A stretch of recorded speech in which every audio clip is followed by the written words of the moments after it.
تو آج جس عنوان کے تحت گفتگو ہونے جا رہی ہے وہ ہے تقسیم میراث کی اہمیت۔ اللہ رب العزت کی بارگاہ میں دعا ہے کہ مولا تعالیٰ مجھے اس عنوان پر حق کہنے، آپ تمام کو حق سمجھنے اور تعدم اخیر ہم تمام کو حق پر ثابت و قائم رہنے کی توفیق عطا فرمائے، آمین بجاہ النبی الکریم صلی اللہ علیہ وسلم۔ عزیزان محترم، جب کوئی مسلمان انتقال کر جاتا ہے، مر جاتا ہے، اس کی وفات واقع ہو جاتی ہے، تو وہ اپنے پیچھے جو کچھ مال چھوڑ کر جاتا ہے، چاہے وہ مکان ہو، چاہے وہ دکان ہو، چاہے وہ زمین جائیداد ہو، چاہے وہ پیسے ہوں، خواہ وہ سونا چاندی ہیرے جواہرات ہوں، خواہ وہ اپنے کپڑے لتے ہو، خواہ وہ استعمال کی گاڑیاں ہوں، خواہ وہ انگوٹھی گھڑیاں جو کچھ وہ استعمال کرتا تھا وہ چیزیں ہوں، اس کی ٹوپی ہو، اس کا لباس ہو، اس کے جوتے ہوں، اس کی چپلیں ہوں، اس کا کھیت ہو، اس کے باغات ہوں، تو جو کچھ مرنے والا اپنے پیچھے چھوڑ جاتا ہے، اس کا مال، اس کا کمایا ہوا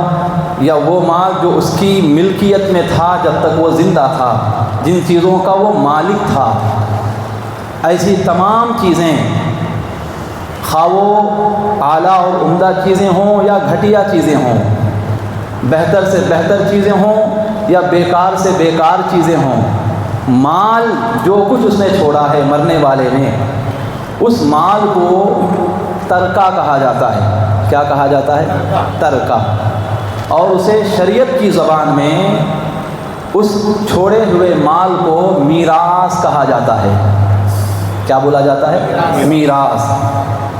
جو کچھ اس نے چھوڑا ہے، اپنے پہننے کے لباس سے لے کر بہتر سے بہتر چیزیں، ہیرے سونے چاندی جو کچھ اس نے چھوڑا ہے، تو ان تمام چیزوں کو شریعت کی زبان میں میراث کہتے ہیں۔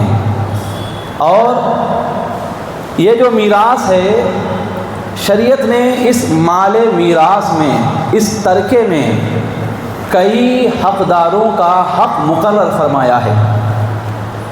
تفصیل سنیں گے آگے آپ، یہ ابتدائی باتیں ہیں، غور سے سننا ہے۔ آج کا عنوان بڑا اہم، بڑا ضروری، اور اگر آپ کے پاس مال کے نام پر اگر ایک چٹائی بھی ہے، مال کے نام پر اگر آپ کے پاس پہننے کا ایک جوڑا بھی ہے، مال کے نام پر اگر آپ کے پاس جوتے بھی ہیں، مال کے نام پر اگر آپ کے پاس ایک سائیکل بھی ہے، مال کے نام سے اگر آپ کے پاس کچھ بھی ہے، تو پھر آپ کو ان مسائل کا سیکھنا جاننا فرض ہے۔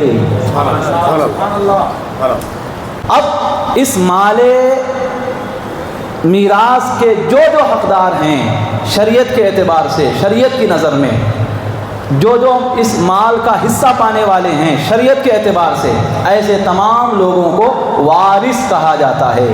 کیا کہا جاتا ہے؟ وارث۔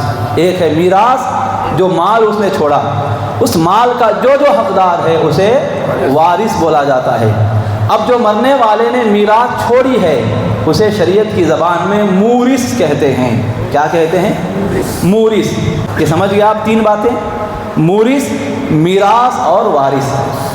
دوسری بات یہ ہے، دنیا میں جتنے مذاہب ہیں، زمین پر جتنے دین آج موجود ہیں، ہر مذہب اور ہر دین میں اس میراث کی تقسیم کے اپنے اپنے اصول و قوانین ہیں۔ جو کافر ہیں، مشرک ہیں، ان کے مذہب کے لحاظ سے اس میراث کی تقسیم کے الگ اصول اور الگ قوانین ہیں۔ جو یہودی ہیں، ان کے میراث کی تقسیم کے مسائل اور قوانین، اصول و ضوابط الگ ہیں۔ جو عیسائی ہیں ان کے الگ ہیں، جو پارسی ہیں ان کے الگ ہیں۔ تو اس طرح آج ہوئے زمین پر جتنے مذہب ہیں، جتنے ادیان ہیں، ان تمام مذاہب میں، ان تمام ادیان میں مال میراث کی تقسیم کے اپنے اپنے بنائے ہوئے اصول ہیں، اپنے اپنے بنائے ہوئے قوانین ہیں۔ لیکن ایک بات آپ کو یاد رکھنی چاہیے کہ یہ جتنے اصول، جتنے قوانین اسلام کے علاوہ جتنے مذہب ہیں ان میں پائے جاتے ہیں، یہ تمام اصول یہ تمام قوانین، یہ تمام ضابطے انسانوں کے بنائے ہوئے ہیں، انسانوں نے بنائے۔ لوگوں نے اپنا ایک قانون بنا لیا کہ ہمارے مذہب کا یہ قانون ہوگا، ہمارے مذہب کا یہ قانون ہوگا، ہمارے دین میں یہ جو ہے اس قانون پر عمل کیا جائے گا میراث کی تقسیم کے وقت۔ تو اسلام کے علاوہ جتنے مذاہب و ادیان ہیں ان میں جو تقسیم میراث جو ہوتی ہے وہ اپنے یعنی انسانوں کے بنائے ہوئے اصول و قوانین کے مطابق ہوتی ہے، اور وہ تمام قوانین کوئی بھی مذہب ہو اسلام کے علاوہ انہوں نے جو بھی اصول اور جو بھی قوانین بنائے ہیں ان میں اکثر و بیشتر قوانین، اکثر و بیشتر اصول، اکثر و بیشتر ضابطے عدل و انصاف کے تقاضوں کو پورا کرنے والے نہیں ہیں، اعتدال کے راستے سے ہٹے ہوئے ہیں، انصاف اور عدل پر کھرے اترنے والے یہ ان کے اصول و قوانین نہیں ہیں۔ آگے کی بات یہ ہے، اسلام کی روشنی آنے سے پہلے، اسلام کی ہدایت آنے سے پہلے، حضور کے اعلان نبوت سے پہلے جو زمانہ جاہلیت تھا، جہالت کا جو دور گزرا، اس میں جو زمانہ جاہلیت کے لوگ تھے انہوں نے اپنے اپنے اعتبار سے میراث کی تقسیم کے اصول اور قانون بنا لیے تھے، جن میں کئی لوگوں کے حقوق کو پامال کیا جاتا تھا، یعنی کئی لوگوں کے حقوق کو ان حقداروں تک نہیں پہنچایا جاتا تھا، خصوصاً جو عورتیں ہوتی تھیں، خواہ وہ بیٹی ہو اس کا حق مارا جاتا تھا، بیوی ہے اس کا بھی حق مارا جاتا تھا، ماں ہے اس کا بھی حق مارا جاتا تھا، بہن ہے اس کا بھی حق مارا جاتا تھا۔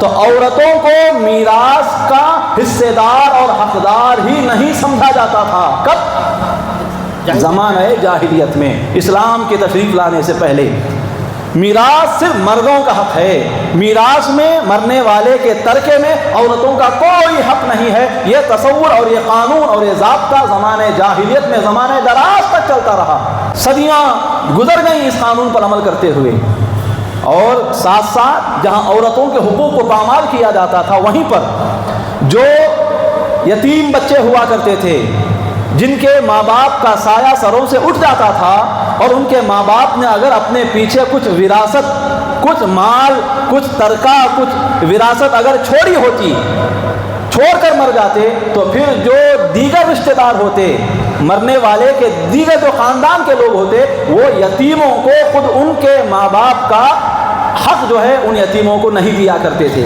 یتیموں کا حق بھی دبا لیا جاتا تھا، یا اگر اسے میراث کا حقدار سمجھا بھی جاتا تھا تب بھی اس یتیم کو مال وراثت کا کوئی حصہ نہیں دیا جاتا تھا۔ اس کے جو آس پاس کے رشتہ دار ہوتے، چچا کہلانے والے، تایا کہلانے والے، ماموں کہلانے والے، یا دیگر جو ان کے سرپرست ہوتے، ان کے جو ذمہ دار اور گارجین ہوتے، وہ ان یتیموں کا حق اپنا مال سمجھ کر اپنی ذات پر خرچ کرتے اور اس میں بے جان تصرف کیا کرتے تھے، یتیموں کو کوئی حصہ اس میں سے نہیں دیا جاتا تھا۔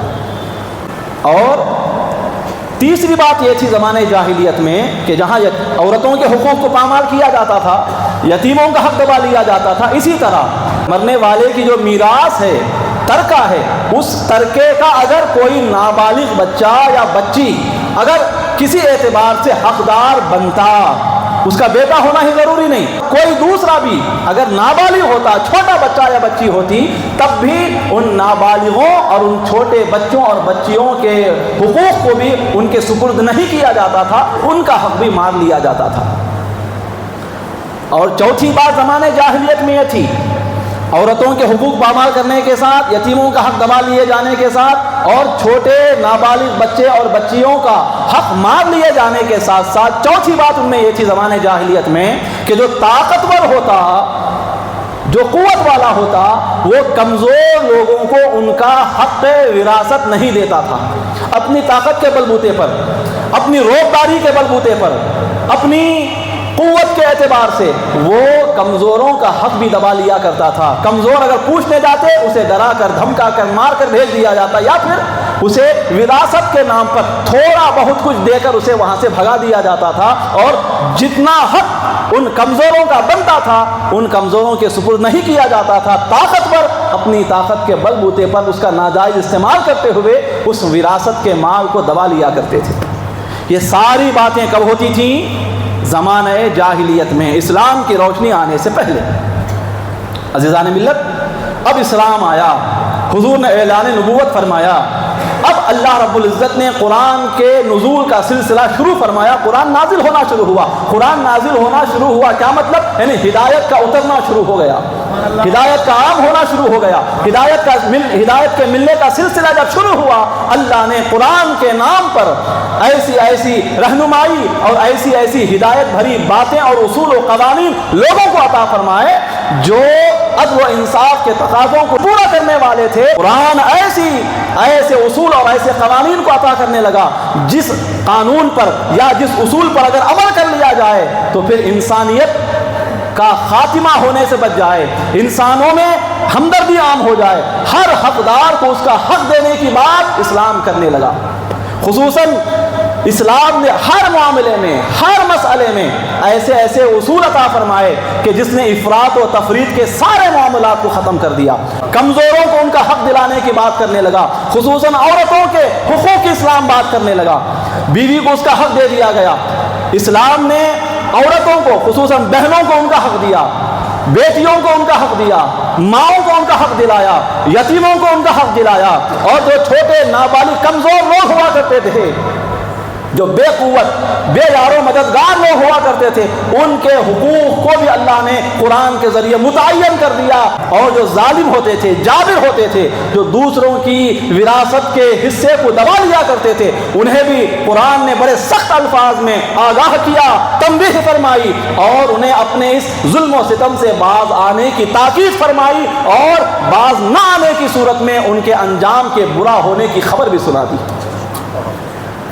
عزیزان ملت اسلامیہ، لیکن افسوس کہ آج اسلام کو آئے ہوئے 15ویں صدی گزر رہی ہے، 14 صدیاں گزر گئیں، 1400 سال گزر گئے، لیکن افسوس اس بات کا ہے کہ وراثت کے معاملے میں جو کام زمانہ جاہلیت میں کیے جاتے تھے، 14 صدیاں گزرنے کے باوجود بھی آج بھی اسلام کے ماننے کا دعویٰ کرنے والے، مسلمان ہونے کا دعویٰ کرنے والے بہت سارے لوگ ایسے آج امت میں موجود ہیں، ہمارے بیچ، ہمارے درمیان میں موجود ہیں، ہمارے پڑوس میں موجود ہیں، ہمارے محلوں میں موجود ہیں، ہمارے گاؤں میں، ہمارے شہروں میں موجود ہیں، ہماری مسجدوں میں آنے والے موجود ہیں، ہم سے ملنے جلنے والوں میں موجود ہیں، جو انہی اصول اور قوانین کو فالو کر رہے ہیں جو اصول و قوانین تقسیم میراث کے زمانے جاہلیت میں ہوا کرتے تھے۔ بہنوں کا حق آج دبایا جا رہا ہے، ماؤں کو وراثت میں حصہ نہیں دیا جا رہا ہے، بیویوں کو حق وراثت سے محروم کیا جا رہا ہے، یا بھائیوں کی طرف سے زیادتی ہو رہی ہے یا تو پھر بہنوں کی طرف سے زیادتی ہو رہی ہے۔ کورٹ کچہریوں میں کیس دائر کیے جا رہے ہیں، مقدمات درج کیے جا رہے ہیں کہ ہمارا بھائی ہمارا یہ حصہ نہیں دے رہا ہے، حالانکہ وہ ظلم ہوتا ہے۔ تو اس طرح آج جہاں کئی ساری بدعنوانیاں ہمارے معاشرے میں عام ہیں، وہیں پر وراثت کا معاملہ بھی ایسا ایک اہم اور سلگتا ہوا مسئلہ ہے جس میں آج ہماری امت مسلمہ بے شمار بدعنوانیوں کا شکار ہے، بے شمار ظلم و ستم کر رہی ہے، حقداروں کو ان کا حق نہیں دیا جا رہا ہے، چھوٹوں، کمزوروں، ناداروں اور غیر معروف لوگوں کے حصوں کو دبا لیا جا رہا ہے۔ وراثت وہی انہی لوگوں کا حق سمجھا جا رہا ہے جو قوت والے ہیں، طاقت والے ہیں۔ یہ آج ہمارے معاشرے میں ایک عام سی بات ہو چکی ہے، ہم تک بھی کئی لوگ یہ مسئلہ لے کر آتے ہیں کہ ہمارے گھر میں ایسا ایسا ہو گیا ہے، ہماری بہنوں کا معاملہ ایسا ہو گیا، ہمارے بھائیوں کا معاملہ ایسا ہو گیا۔ اس وراثت کے ایک مسئلے پر عمل نہ کرنے کی وجہ سے آج بھائی بہنوں میں دشمنیاں آ چکی ہیں، ایک بھائی دوسرے بھائی کا جانی دشمن بن گیا ہے، بیٹا ماں باپ کی صورت دیکھنا نہیں چاہتا، ماں باپ اولاد کی صورت دیکھنا نہیں چاہ رہی ہے، پورے خاندان کا، پورے گھر کے سکون کا جو ماحول ہے وہ تباہ و برباد ہو چکا ہے، فقط اس میراث کے ایک مسئلے پر عمل نہ کرنے کی وجہ سے۔ ہم نے مال ہی کو سب کچھ سمجھ لیا، ہم نے بلڈنگوں کو ہی سب کچھ سمجھ لیا، دولت ہی کو سب کچھ سمجھ لیا، ہم نے آخرت کی فکر چھوڑ دی، خوف خدا ہم بھول گئے، شرم نبی سے ہم کوسوں دور ہو گئے، آخرت کی فکر کرنا ہمارے خواب و خیال میں بھی نہ رہا، جس کی وجہ سے اس مال کی محبت میں ہم ایسا گرفتار ہو گئے کہ مرنے والے کے سارے مال پر ہم خود قبضہ کرنا چاہتے ہیں، اس مال کو ہڑپ لینا چاہتے ہیں، حقداروں کو ان کا حق دینے کو آج ہم تیار نہیں ہیں۔ یہ ہمارے اپنے گھروں میں چل رہا ہے، کسی دوسری دنیا میں نہیں چل رہا ہے، یہ ہمارے گھروں کی بات ہے، ہمارے گھروں کے یہ مسائل ہیں۔ تو میراث کے تعلق سے جب تقسیم کا وقت آتا ہے تو پھر وہاں بے شمار بدعنوانیاں آج ہمارے مسلم معاشرے میں ہو رہی ہیں۔ تو اسی عنوان کو لے کر کہ تقسیم میراث کی اسلام میں کیا اہمیت ہے، وہ بتانے کے لیے آج میں آپ کے سامنے حاضر ہوا ہوں۔ عزیزان ملت اسلامیہ، سب سے پہلے جو دقیانوسی خیالات کے لوگ یہ سمجھتے ہیں کہ میراث میں عورتوں کا کوئی حصہ نہیں، جو خیال زمانے جاہلیت میں تھا، زمانے جاہلیت کے کفار و مشرکین جو سمجھا کرتے تھے کہ عورتوں کا میراث میں کوئی حق نہیں ہے، ایسی سوچ آج کچھ مسلمانوں میں بھی پائی جا رہی ہے۔ تو ان لوگوں کے لیے بھی سب سے پہلے اور قیامت تک جو بھی ایسے لوگ پیدا ہونے والے ہیں جو میراث میں عورتوں کے حق کی بات نہیں کرتے، ایسے لوگوں کے لیے قرآن نے ایک اصول قائم کر دیا۔ قرآن اصول بیان کرتا ہے، سوچئے، جس چیز کے قواعد، جس چیز کے قوانین، جس چیز کے اصول و ضوابط خود اللہ قرآن میں بیان کرے، وہ اللہ کی نظروں میں کیسی اہم چیز ہوگی، سوچئے ذرا۔ تو میراث کے بارے میں اللہ سب سے پہلے اصول بتاتا ہے۔ سورہ فاتحہ ترتیب کے اعتبار سے سب سے پہلی سورت ہے قرآن کی، کون سی؟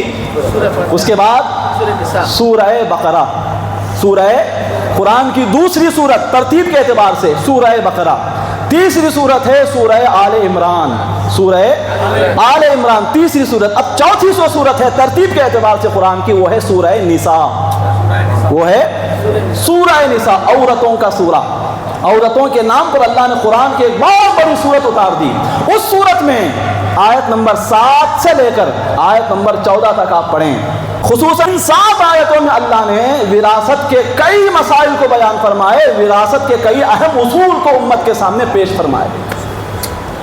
حضرات غور سے سنیں، ان باتوں کو اہمیت دیں، کیونکہ قرآن میں اللہ تعالیٰ 7 آیتوں میں جس مسئلے کے مسائل بیان کرتا ہے، جس مسئلے کے اصول و قوانین بیان کرتا ہے 7 آیتوں میں، تو سوچئے وہ مسئلہ کیسا گرم مسئلہ ہوگا، اہم مسئلہ ہوگا، ضروری مسئلہ ہوگا اللہ کی نظروں میں۔ اللہ جسے ضروری جان کر جس کے مسائل بیان کر رہا ہے، اسے آج ہم غیر ضروری سمجھ رہے ہیں۔ اللہ اکبر۔ اللہ جسے اہم جان کر جس کے اصول بیان کر رہا ہے، اسے آج ہم اہم جاننا چھوڑ چکے ہیں، جس کی وجہ سے آج ہماری دنیا تو تباہ ہو ہی رہی ہے۔ آپ دیکھیں گے ایسے جو بھی لوگ ہیں ان کی آخرت بھی تباہ ہوتا ہوا وہ آخرت میں دیکھیں گے۔ لہذا یہ سیکھنا ہے آپ کو، یہ علم آپ کو حاصل کرنا ہے۔ قصے سناؤ، کہانیاں سناؤ، واقعات سناؤ، وہ سناؤ، یہ سناؤ، اس چکر میں ہم پھنس کے رہ گئے۔ جو قصے سنائے وہ بڑا اچھا مقرر، جو واقعات سنائے، جو کہانیاں سنائے اماں خالہ کی، پھپھو جان کی، وہ سب سے بڑا مقرر۔ آج ہمارے ذہن میں یہ چل رہا ہے نہیں، جن مسائل کو سیکھنے اور جاننے کی ہمیں سب سے زیادہ ضرورت ہے، خصوصاً وہ مسائل جو یا تو ہمارے عقیدوں سے تعلق رکھتے ہیں یا تو ہمارے روز مرہ کے فقہی مسائل سے تعلق رکھتے ہیں۔ اگر ان چیزوں پر کوئی بحث کرے، ان چیزوں پر کوئی گفتگو کرے، ان چیزوں پر کوئی واضح و نصیحت اور بیان کرے، تو پھر آپ اس کی صحبت کو ہرگز نہ چھوڑیں، اس کی باتوں کو سننا اپنے اوپر لازم کر لیں، دین آپ کے دلوں میں آ جائے گا۔ حضرات گرامی قدر، تو اللہ 7 آیتوں میں جس میراث کے مسائل کو کھول کھول کر بیان کرتا ہے، تو کیا نتیجہ نکلا اس کا کہ اللہ اسے اہم جان رہا ہے، اللہ اسے ضروری جان رہا، ورنہ اللہ بھی ہو غیر ضروری کام بھی کرے، ایسا ہو سکتا ہے کیا؟ نہیں۔ تو یہ اصول سب سے پہلے اللہ نے بیان فرمایا، للرجال نصیب مما ترک الوالدان والاقربون وللنساء نصیب مما ترک الوالدان والاقربون مما قل منہ او کثر نصیبا مفروضا۔ مولا فرما رہا ہے کہ اے لوگوں، اے اسلام کے ماننے والوں، سنو، زمانے جاہلیت میں جو کچھ تھا صرف مردوں کا حصہ سمجھا جاتا تھا وراثت میں، عورتوں کا حصہ ہے یہ سمجھا نہیں جاتا تھا، لیکن اب سنو، حقیقت یہ ہے کہ للرجال نصیب، کہ والدین میں سے اگر کوئی انتقال کر جائے، ماں باپ میں سے اگر کوئی انتقال کر جائے، یا رشتہ داروں میں سے اگر کوئی انتقال کر جائے، اور ان ماں باپ نے یا ان رشتہ داروں نے اپنے پیچھے کچھ مال چھوڑا ہے، کچھ زمین جائیداد دولت روپیہ پیسہ اگر چھوڑا ہے تو اس میں مردوں کا حصہ ہے۔ کیا فرمایا اللہ نے؟ اس میں مردوں کا حصہ، للرجال نصیب، مردوں کا حصہ ہے۔ آیت ختم نہیں ہوئی، اسی کے آگے اللہ فرما رہا ہے اسی آیت میں وَلِلنِّسَاءِ نَصِيبٌ مِّمَّا تَرَكَ الْوَالِدَانِ وَالْأَقْرَبُونَ، جس طرح ماں باپ میں سے کسی کے انتقال کے بعد، رشتہ داروں میں سے کسی کے انتقال کے بعد انہوں نے جو ترکہ، جو میراث، جو مال چھوڑا ہے، اس میں جس طرح مردوں کا حصہ ہے وَلِلنِّسَاءِ نَصِيبٌ، اسی طرح عورتوں کا بھی حصہ ہے۔ یہ اصول دے دیا پہلے۔ تو جو لوگ یہ سمجھتے ہیں کہ میراث فقط مردوں کا حصہ ہے، عورتوں کا اس میں کوئی حصہ نہیں ہوتا، اللہ نے اس خیال کو جہنم میں پھینکتے ہوئے ہدایت عطا فرمائی کہ نہیں، بلکہ صحیح بات یہ ہے کہ جس طرح مرد میراث میں حقدار ہیں، حصے دار ہیں، اسی طرح عورتیں بھی مرنے والے مورث یعنی اس کے ترکے اور اس کی وراثت کے بالکل برابر کے حقدار ہیں اور حصے دار ہیں۔ مما قل منہ او کثر، مال جو وراثت ہے، جو ترکہ ہے، وہ بہت زیادہ ہو یا بہت کم ہی کیوں نہ ہو، جب بھی دونوں کا برابر کا حصہ ہے، یعنی کروڑوں کی پراپرٹی ہو، جس طرح مرد حقدار ہیں عورتیں بھی حقدار ہیں، اور مرنے والے نے فقط 50 روپے بھی اگر چھوڑ کر مرے ہیں، اس 50 روپے میں بھی مردوں کا بھی حصہ ہے، عورتوں کا بھی حصہ ہے۔ مرنے والے نے فقط ایک انگوٹھی چھوڑی ہے، اس انگوٹھی میں بھی مردوں کا بھی حق ہے، عورتوں کا بھی حق ہے۔ مرنے والے نے اپنے پیچھے چٹائی فقط چھوڑی ہے، جسے بچھا کر سویا جاتا ہے، جسے مال کہتے ہیں، فقط بچھانے کی ایک حسیس تھی اس کے پاس، ایک تکیہ تھا اس کے پاس، تو پھر اس تکیے میں بھی، اس چٹائی میں بھی مردوں کا بھی حصہ ہے، عورتوں کا بھی حصہ ہے۔ کیسے اخلاق کی بات کرتا ہے اسلام، دیکھیے کیسا عدل و انصاف پسند مذہب ہے ہمارا مذہب اسلام۔ اس مذہب پر بے جا الزامات آج غیر مسلموں کی طرف سے عائد کیے جاتے ہیں کہ اسلام میں عورتوں کے کوئی حقوق نہیں ہیں، اسلام عورتوں کے حقوق کو کچلنے کی بات کرتا ہے۔ وہ لوگ یہاں دیکھ لیں، وہ زمانہ جہاں عورتوں کو میراث کے نام پر کچھ بھی نہیں دیا جاتا تھا، اسلام آیا تو عورتوں کی بات کر رہا ہے کہ نہیں، جس طرح مرد حصے دار ہیں عورتیں بھی حصے دار ہیں۔ اس سے زیادہ عورتوں کے حقوق کی بات کرنے والا کون سا مذہب ہے؟ عزیزان گرامی، اس کے بعد اللہ نے بتایا مما قل منہ او کثر، مال کم ہو یا زیادہ ہو، دونوں صورتوں میں مرد بھی حصے دار ہیں، عورتیں بھی حصے دار ہیں۔ نصیبا مفروضا، سن لیں کان کھول کر، یہ جو مردوں کا بھی حصہ ہے، عورتوں کا بھی حصہ ہے، یہ جو حصے کی بات کر رہا ہے نصیبا مفروضا، یہ اللہ کی طرف سے مقرر کیا ہوا حصہ ہے۔ اللہ آگاہ فرما رہا ہے اس حصے کو کہ عورتیں بھی حقدار ہیں، اس بات کو معمولی نہ سمجھو، اس بات کو غیر اہم نہ جانو، اس لیے کہ عورتوں کا بھی حصہ ہے، یہ بات کرنے والا میں ہوں جو تمہارا رب ہوں، میں تمہارا خدا ہوں، یہ اللہ واضح فرما رہا ہے۔ تو یہاں ایک اصول ہم کو دے دیا کہ میراث میں، ترکے میں عورتیں بھی حقدار ہیں، مرد بھی حقدار ہے۔ اس کے بعد چلیے اب یتیموں کی بات کرتا ہے مولا تعالیٰ۔ کس کی بات کرتا ہے؟ یتیموں کی بات کہ زمانہ جاہلیت میں یتیموں کا بھی مال وراثت ہڑپ لیا جاتا تھا۔ اگر کسی کا باپ انتقال کر جاتا، اپنے پیچھے بہت مال چھوڑ جاتا، اور اس کے وارثین اگر چھوٹے بچے ہوتے، نابالغ بچے ہوتے، تو پھر جو آس پاس کے رشتہ دار ہوتے وہ آ جاتے اور اس مرنے والے کے سارے مال کو ہڑپ لیتے، اپنے استعمال میں لاتے، ان یتیموں کو در بدر کی ٹھوکریں کھانے پر مجبور کر دیا جاتا۔ یہ زمانے جاہلیت میں ہوتا تھا۔ اب اسلام آیا تو اس نے کیا فرمایا؟ سب سے پہلے یہ سمجھایا وَلْيَخْشَ الَّذِينَ لَوْ تَرَكُوا مِنْ خَلْفِهِمْ ذُرِّيَّةً ضِعَافًا خَافُوا عَلَيْهِمْ فَلْيَتَّقُوا اللَّهَ وَلْيَقُولُوا قَوْلًا سَدِيدًا۔ مولا نے فرمایا وہ لوگ ڈریں، وَلْيَتَّقُوا، وہ لوگ ڈریں، لو ترکوا من بعدہم ذریۃ ضعافا، کہ اگر وہ اپنے پیچھے، وہ لوگ ڈریں جو اگر اپنے پیچھے یتیم بچوں کو چھوڑ جاتے، کمزور بچوں کو چھوڑ جاتے، خافوا علیہم، تو ان چھوٹے یتیم بچوں کے بارے میں ان کو جو اندیشے ہوتے، ان کو جو اندیشے ہوتے، یعنی کیا بول رہا ہے یہاں پر؟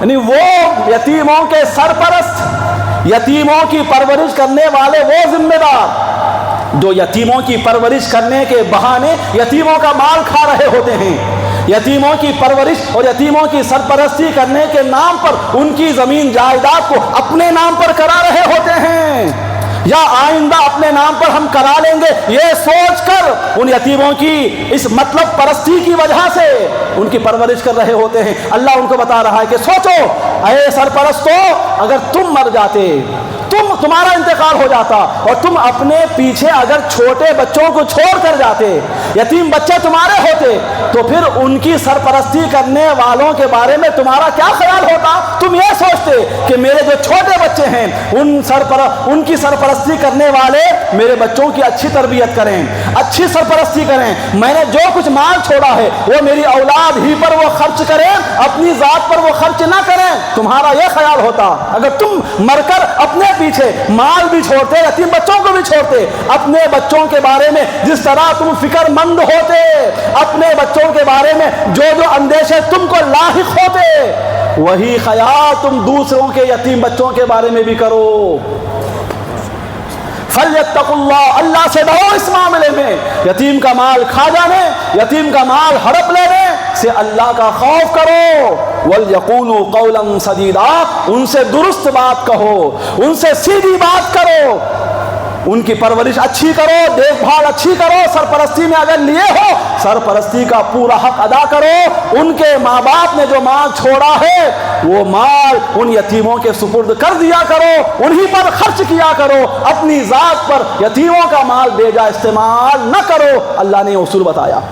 اس کے بعد اللہ فرما رہا ہے، وعید فرما رہا ہے، ان الذین یأکلون اموال الیتامی ظلما انما یأکلون فی بطونہم نارا وسیصلون سعیرا، بے شک وہ لوگ جو یتیموں کا مال کھا جاتے ہیں۔ سنیں ذرا، اگر آپ کے رشتہ داروں میں بھی کسی کا کوئی بچہ یتیم ہے جو آپ کی سرپرستی میں ہے، اگر اس کا پیسہ، اس کا مال جو اس کے ماں باپ نے چھوڑا تھا، اگر وہ آپ استعمال کر چکے ہیں یا کر رہے ہیں یا کرنے کا ارادہ رکھتے ہیں، ان آیتوں کو سنیں، عبرت حاصل کریں۔ مولا فرما رہا ہے، ان الذین یأکلون اموال الیتامی ظلما، جو لوگ یتیم بچوں کا مال ناحق کھا جاتے ہیں، وہ مال نہیں کھا رہے ہیں، وہ پیسہ نہیں کھا رہے ہیں، پھر کیا کھا رہے ہیں؟ انما یأکلون فی بطونہم نارا، بے شک وہ اپنی پیٹ میں آگ بھر رہے ہیں۔ یتیموں کا مال کھا جانا، اللہ تعالیٰ اسے آگ سے تشبیہ دے رہا ہے کہ وہ مال نہیں کھا رہے ہیں، ان کے مالوں سے وہ عیش و عشرت نہیں کر رہے ہیں، بلکہ اپنے جہنم جانے کا انتظام کر رہے ہیں، اپنے جہنم جانے کا سامان وہ تیار کر رہے ہیں، وہ آگ سے اپنے پیٹوں کو بھر رہے ہیں۔ انما یأکلون فی بطونہم نارا، وہ آگ کھا رہے ہیں، اپنے پیٹوں کو آگ سے بھر رہے ہیں۔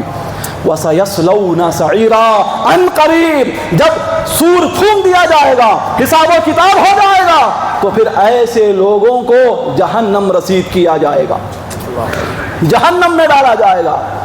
تو یتیموں کا مال کوئی نہیں ہے دیکھنے والا سمجھ کر کھا جانے والا۔ یہاں دیکھو مولا تعالیٰ کیا کتنی بڑی سخت وعید ارشاد فرما رہا ہے کہ وہ آگ کھا رہا ہے اور آخرت میں اس کا انجام جہنم ہے۔ تو یہاں عورتوں کے لیے ایک اصول بیان فرمایا، اس کے بعد یتیموں کے لیے ایک اصول بیان فرمایا۔ اب آئیے آگے، تقسیم وراثت، مرنے والے کا مال وراثت تقسیم کرنا، اس کی آج کتنی زیادہ اہمیت اور ضرورت ہے، خصوصاً اسلام کی نظروں میں کتنی اہمیت ہے۔ دیکھیں آیت نمبر 11 اور 12، بولیے، سورہ نساء کی آیت نمبر 11 اور 12، بڑی آیتیں ہیں یہ دونوں۔ ان دو آیتوں میں، آیت نمبر 11 اور 12 کے اندر اللہ رب العزت نے وراثت کے اب مسائل بیان کرنا شروع کیے۔ اس کی ابتدا اللہ تعالیٰ کن لفظوں سے کر رہا ہے؟ یوصیکم اللہ، اللہ تعالیٰ تمہیں حکم دیتا ہے۔ سبحان اللہ۔ دو آیتیں ہیں 11 اور 12 سورہ نساء کی، ان دو آیتوں میں اللہ نے وراثت کی تقسیم کے 16 مسئلوں کو بیان کیا۔ کتنے مسئلوں کو؟ 16۔ یہ دو نہیں، آیتیں دو ہی ہیں، لیکن ان دو آیتوں میں اللہ نے 16 مسئلوں کو، وراثت کی تقسیم کی 16 صورتوں کو بیان کیا کہ اگر ایسا ہو جائے باپ کو اتنا ملے گا، ویسا ہو جائے تو باپ کو اتنا ملے گا۔ باپ کے 3 مسئلے بیان کیے، اسی طرح بہنوں کے، بھائیوں کے، ماؤں کے، دیگر رشتہ داروں کے اللہ نے 16 مسئلوں کو بیان فرمایا ہے۔ اور انہی 2 آیتوں میں جہاں 16 صورتیں تقسیم میراث کے اللہ نے بیان کی ہیں، وہیں ساتھ ساتھ 2 اہم اصول کو بھی اللہ نے بیان فرمایا ہے۔ کیا بولوں میں؟ سمجھدار ان باتوں کو سن کر اندازہ لگا سکتا ہے کہ میراث کی تقسیم کا مسئلہ کتنا نازک ہے، کتنا اہم ہے۔ اسلام نے جتنا اس پر فوکس کیا اتنا ہی زیادہ آج میراث کے معاملے میں ہم بے حرمتی کر رہے ہیں۔ میراث کے مسائل کو پامال کر ہم تحفظ شریعت کی بات کرتے ہیں، تحفظ شریعت کا جلسہ ہم منعقد کرتے ہیں۔ کیا جلسہ بھائی؟ تحفظ شریعت، شریعت کی حفاظت کا یہ جلسہ ہے۔ لوگوں کو آگاہی دینا ہے کہ شریعت کی حفاظت کیسے کرنی ہے۔ یاد رکھیں، صرف تحفظ شریعت کا جلسہ منعقد کر لینے سے بات نہیں بنے گی جب تک کہ آپ خود بھی ان مسئلوں کو آ کر علماء سے رابطہ کر کے نہ سیکھیں گے۔ جب آپ کے خاندان میں کوئی آدمی مرتا ہے تو آپ کی کیا ذمہ داری ہے؟ بولیے۔ جب آپ کے خاندان میں آپ کے باپ کا انتقال ہو گیا، آپ کے بھائی کا انتقال ہو گیا، ماں کا انتقال ہو گیا، بہن کا، چچا کا، ماموں کا، قریبی رشتہ دار کا، آپ کے گھر والے کا انتقال ہوگا، کیا ذمہ داری ہے آپ کی؟ ہم کیا سمجھتے؟ کفن لے لینا، نہلا دینا، نماز پڑھ دینا، دفنا دینا، کھجور بانٹ کر بچے ہوئے کھجور خود کھا لینا، بس اتنا ہی حق ہے، ہم یہ سمجھتے ہیں۔ یہ تو ہیں، یہ تو ہیں، اور یہ جو ہیں یہ فرض درجے کے مسائل نہیں۔ یہ جو سب کچھ آپ نے کیا نا، ان کو دفنایا، نہلایا، کفن پہنایا وغیرہ وغیرہ جو بھی آپ نے کیا، بالکل ضروری مسئلے ہیں، بڑے اہم مسئلے ہیں، لیکن ان سے زیادہ اہم مسئلہ کیا ہے؟ وہ یہ ہے کہ مرنے والے نے اگر اپنے پیچھے کچھ بھی چھوڑا ہے، ایک تکیہ ہی صحیح، ایک چٹائی ہی صحیح، ایک جوڑی چپل ہی صحیح، مال کے نام پر اس نے اگر کچھ بھی چھوڑا ہے، فوراً آپ کو علماء سے رابطہ کرنا ہے، فوراً آپ کو مفتیان نظام سے جا کر ملاقات کرنی ہے، اور ملاقات کرنے کے بعد ان کو یہ بتانا ہے کہ ہمارے فلاں رشتہ دار کا انتقال ہوا ہے، اس نے اتنا مال چھوڑا ہے، اتنی پراپرٹی چھوڑی ہے، اتنی زمین جائیداد چھوڑی ہے، اتنے کھیت کھلیان باغات اس نے چھوڑے ہیں، اس کی بینک میں اتنا اماؤنٹ ہے، اتنے پیسے ہیں، سب کچھ صاف طور پر بیان کرنا ہے۔ ایسا نہیں کچھ چھپا لیے مرنے کے فوراً بعد جا کر موٹا موٹا حساب بیان کر دو، نہیں، ایک ایک پائی جو اس نے چھوڑی ہے اس کا پورا حساب کن کو؟ جو زندہ ہیں ان کو لگانا ہے، پھر جا کر مفتی صاحب سے ملاقات کرنی ہے، ان کے سامنے سب کچھ بیان کرنا ہے کہ مرنے والے نے A to Z اتنا مال چھوڑا ہے۔ پہلی بات۔ دوسری بات کیا کرنی ہے مفتی صاحب سے جا کر کہ اتنا مال ہے اور مرنے والے کے یہ رشتہ دار ہیں، بیٹے اتنے ہیں، بیٹیاں اتنی ہیں، یہ باپ ہے، یہ ماں ہے، یہ چچا ہے، یہ ماموں ہے، یہ بھتیجا ہے، یہ دادا ہے، یہ دادی ہے، جتنے رشتہ دار جو اس کے خون کے قریبی رشتہ دار ہیں، ان تمام زندہ رشتہ داروں کی فہرست اس مفتی صاحب کے سامنے رکھنی ہے کہ یہ زندہ ہیں۔ اب آپ بتائیے کہ یہ اتنا مال ہے، اتنے مال میں سے ان رشتہ داروں میں سے کون کون حقدار ہے، اور حقدار اگر کوئی ہے تو اسے شریعت کی روشنی میں کتنا حصہ ملے گا؟ یہ فرض ہے آپ پر، مستحب نہیں 11ویں کی طرح، مستحب نہیں 12ویں کی طرح، مستحب نہیں نفل نہیں ہے، تیجے چہلم 10ویں 20ویں کی طرح نہیں، یہ فرض ہے آپ پر۔ ہمارا سارا فوکس چہلم پہ رہتا کہ چہلم بڑے زوردار سے کرنا، اس ایم ایل اے کو بلانا، اس روڈی کو بلانا، اس فلاں کاؤنسلر کو بلانا، اس فلاں دیوانے کو، سب فہرست تیار، اس میں ہماری توجہ رہتی نہیں۔ اور یہ بھی عوام میں یہ جہالت چلتی ہے کہ نہیں 40 دن تک میراث کی تقسیم کی بات نہیں کرنا، چہلم ہو جائے تو اس کے بعد مال تقسیم کرنے کے واسطے بیٹھنا۔ اچھا، یہ لوگوں کی سوچ نہیں، اگر کوئی کسی کے مرنے کے فوراً بعد 1-2 دن کے اندر ہی اگر تقسیم میراث کے لیے بیٹھتا ہے، بات چیت کرتا ہے، اب لوگوں میں خیال ہے کیا بھائی ابھی مر کو 2 دن ہوا نا، اب بانٹنے واسطے بڑھ گئے نا، یہ سوچنا خود جہالت ہے۔ یہ سوچنا چاہیے کہ شریعت کے کیسے پابند ہیں یہ لوگ، خدا کا کیسا خوف رکھنے والے ہیں کہ کہ جو مال ہے اس سے کئی فتنے آ سکتے ہیں، کئی طرح کی بدعنوانیاں پھیل سکتی ہیں، نیتیں خراب ہو سکتی ہیں، لیکن یہ لوگ دیکھو مر کر 2 دن بھی ہوئے ہیں، 3 دن گزرے ہیں، لیکن ابھی سے ان بدعنوانیوں کو ختم کرنے کے لیے، ان دشمنیوں کو ختم کرنے کے لیے یہ شریعت کی روشنی میں حساب و کتاب کرنے بیٹھے ہیں۔ یہ سوچ کر خوش ہونا چاہیے، لیکن نہیں، ہماری الٹی سوچ ہے، کیونکہ ہم نے جو سوچا وہی دین ہے، یہ ہماری سوچ ہے۔ ہماری سوچ کیا؟ ہم جسے اچھا سمجھ لیے، ہم نے جو سوچ لیا کہ یہ کام ایسا کرنا ہے، اسی کو فائنل، وہی دین، وہی مذہب، وہی جنت میں لے جانے والا کام، یہ ہماری سوچ نہیں۔ نہ ہمارا کچھ اعتبار ہے، نہ ہماری سوچ کا کچھ اعتبار ہے۔ اعتبار ہے تو فقط اللہ اس کے رسول کے بیان کردہ قانون کا اعتبار ہے۔ سمجھ رہے آپ؟ تو اگر کوئی رشتہ دار انتقال کر جائے، پہلی ذمہ داری کفن دفن سے فارغ ہونے کے بعد کیا ہے کہ اس نے کچھ مال چھوڑا ہے، پورا مال کیا کیا ہے وہ سب فہرست بنانا، کون کون رشتہ دار ہیں وہ سب بنانا۔ ایسا نہیں کہ اپنے خیال سے فلاں کو چھوڑ دیے، فلاں کو نکال دیے، نہیں، جتنے رشتہ دار ہیں، خواہ وہ مرنے والے کا سے محبت کرنے والا تھا یا مرنے والے سے انتہائی درجے کی نفرت کرنے والا ہی کیوں نہ تھا، اگر قریب کا رشتہ دار ہے اس کا بھی نام اس میں لگانا ہے۔ جا کر مفتی صاحب سے پوچھنا ہے کہ یہ مال، یہ رشتہ دار کس کو کیا ملے گا، کتنا حصہ ملے گا، اس مفتی صاحب کے شریعت کی روشنی میں بتائے ہوئے مسائل کے مطابق اس مرنے والے کے مال کو آپس میں تقسیم کرنا ہے۔ سمجھ لیں آپ، یہ ہے فرض جو آپ کو کرنا ہے مرنے والے کے بعد۔ حضرات گرامی، عرض کیا کر رہا تھا، 2 آیتیں یوصیکم اللہ سے آیت کی ابتدا ہو رہا ہے، اللہ تمہیں حکم دیتا، اس کے بعد بیٹوں کا، بیٹیوں کا، ماں باپ کا، بھائیوں کا، دیگر تمام حصے اللہ بیان کرتا ہے۔ 16 صورتیں اللہ بیان کر رہا ہے، 2 اہم اصول، کل 2 آیتوں میں 18 چیزوں کا اللہ نے بیان کر دیا۔ کتنی چیزوں کا؟